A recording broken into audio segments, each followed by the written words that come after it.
Hoy vamos a platicar de algo interesantísimo, cómo la tecnología ha evolucionado para que puedas hacer intercambios monetarios con monedas digitales. A algunos no les gusta decir monedas digitales, sino activos digitales, pero como sea, son digitales. Pero como sea, están revolucionando el mundo. Pues sí. Y por más que los veamos lejanos, la cantidad de transacciones que hay al día, en miles de millones de pesos y en... De dólares. Pues sí, pero aquí vamos a hablar. Sin embargo, de los pesos porque concepto, también suceden aquí. Sin embargo, el concepto legal de Banco Central no se ha modificado en los últimos 300 años. El concepto legal de los últimos 300 años. De hecho, desde la Edad Media, ¿no? Sí. 300 años de la Edad Moderna con los comerciantes. Desde el siglo XI surgieron los banqueros allá después, al principio del medioevo. Pero bueno, uno de los factores más complejos ahorita es pues la regulación y las leyes que no permiten que esto avance, porque además hace una cosa fundamental, que es hay inclusión financiera, que por más que haya muchos cajeros en el país y que haya mucha acción sobre el tema, pues sigue faltando. Por eso tenemos aquí, ustedes la están viendo, a Indira Kempis. Ella es la senadora de Movimiento Ciudadano que presentó una iniciativa de ley verdaderamente interesante de reforma a la ley monetaria. Y mejor te damos la bienvenida y nos las cuentas. ¿Cómo estás, Indira? Muchísimas gracias, los estoy escuchando y sí, me parece que en este momento en donde estamos haciendo esos tránsitos históricos en la humanidad en diferentes aspectos civilizatorios, uno de ellos es el dinero, un tema tabú en México, de mucha falta de educación financiera y que hoy mismo con la tecnología abre un espectro de complejidades que tenemos que solucionar y obviamente qué mejor hacerlo desde el Senado, en donde para eso nos pagan, para regular la iniciativa. ¿De qué se trata la iniciativa? Porque de por medio pues está mucho de lo que se entiende como identidad de los estados nacionales, empezando por el mexicano, todo el mundo, que es...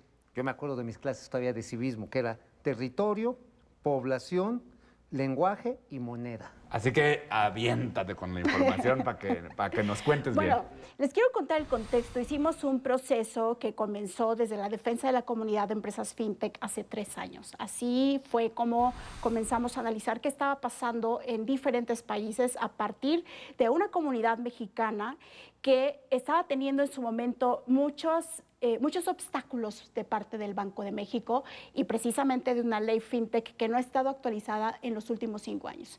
Después de eso... Bueno, la emitieron en 2018, entró en vigor, ¿no? 2017 salió. Sí, y después de eso, que por cierto, ayer se cumplió 1 año de la declaratoria del Bitcoin como moneda de curso legal en El Salvador.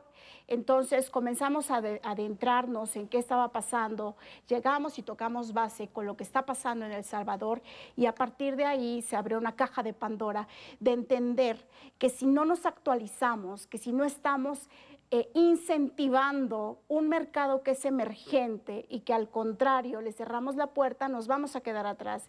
Y en ese entendido, en esto de ver al Bitcoin como una moneda de curso legal, abre obviamente una discusión muy fuerte, muy grande y muy profunda, pero me quedaré con los elementos de esta iniciativa. Este proceso no ha terminado. La iniciativa es de reforma a la ley monetaria, sí, ¿no? Y tiene que ver, artículo 2. Sí, y tiene que ver directamente con hacer el reconocimiento del Bitcoin como una moneda de curso legal. ¿Qué implica eso para el uso del Bitcoin? O sea, ¿qué diferencia habría con lo que tenemos hoy y los cajeros, etcétera?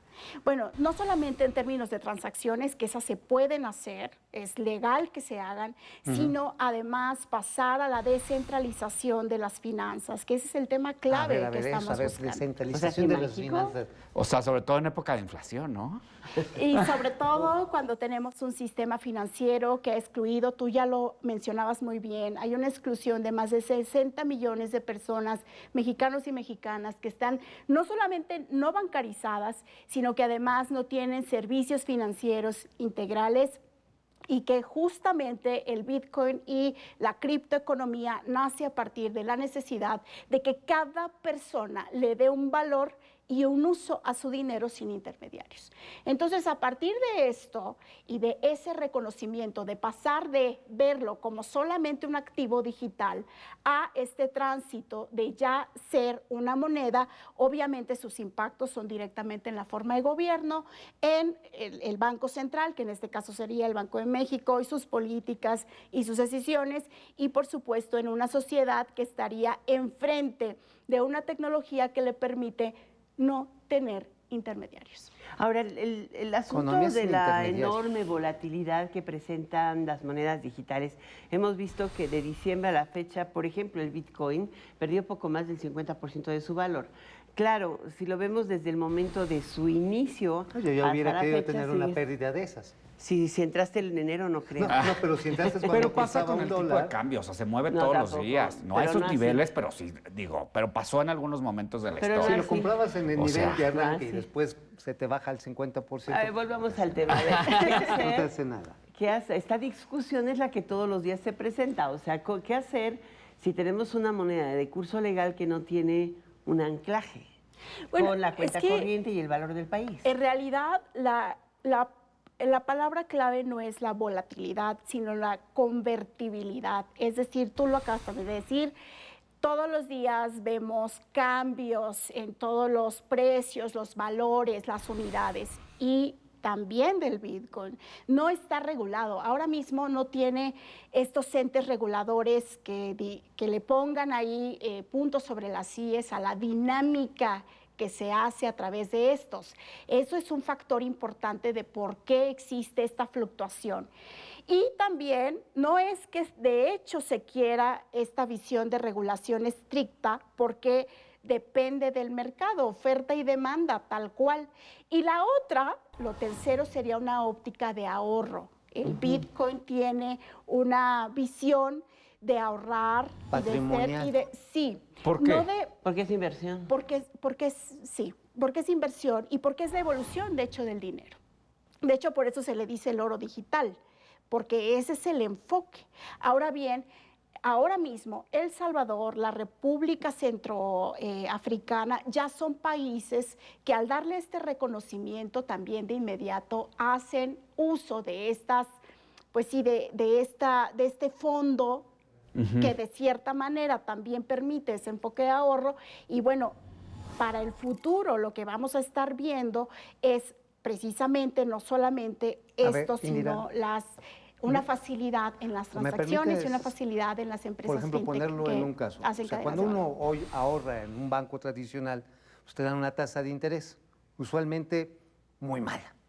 Necesitas tomar otro tipo de riesgos y ya cuando llegas, no sé, al 10, 12%, pues ya te sientes rey. Pero mientras está el intermediario, el banco. Esto implicaría que entonces para un ahorro de largo plazo no necesitaría la persona tener que recurrir a un banco. No, si hubieras metido tu dinero en el Bitcoin cuando inició, pues tendrías 30,000 No, pesos porque por cada de bit. hecho es 30,000 dólares.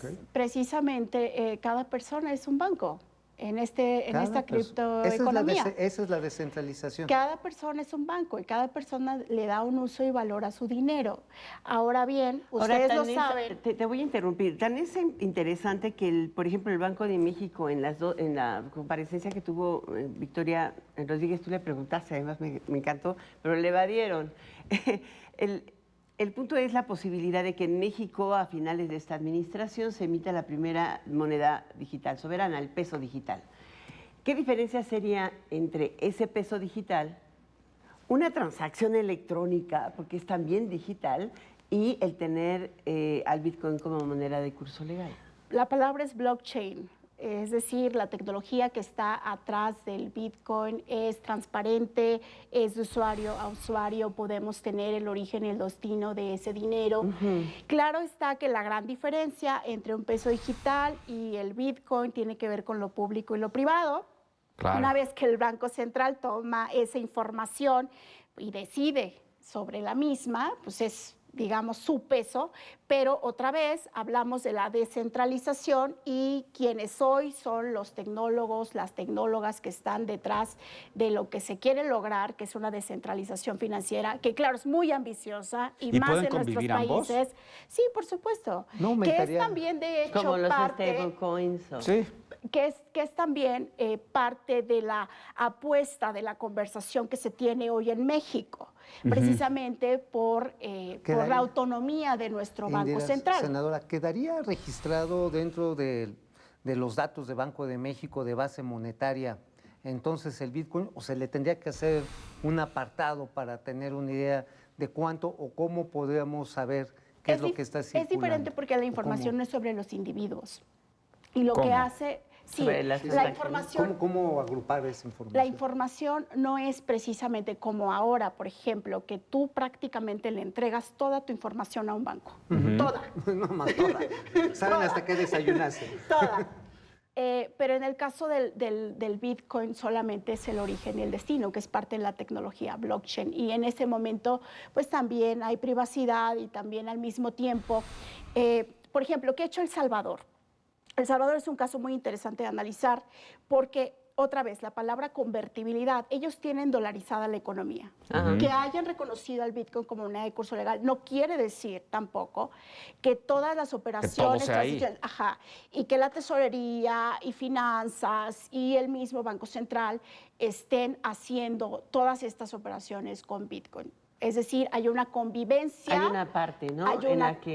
Sí, hay una convivencia de ambos mundos. Y a un año, ¿cuáles son las ventajas que la gente ha percibido de tenerla como moneda de curso legal en El Salvador? Lo que nos compete es que El Salvador, de ser un país que estaba sumergido en esas desigualdades, como todos los países de América Latina, hoy está dando estas oportunidades con inversión extranjera. Ha crecido su Producto Interno Bruto 11%, 30% del turismo en los últimos meses. Entonces, cuando vemos esta nueva manera de entender el mundo económico en un país internamente, de cómo hacer esa descentralización. Claro, es un proceso, no es... de la noche a la mañana. No, y hay decisiones importantes, y hay una ley Bitcoin, de hecho. Lo que seguiría, por ejemplo, para México, además de estas iniciativas que de cierta manera están provocando discusión.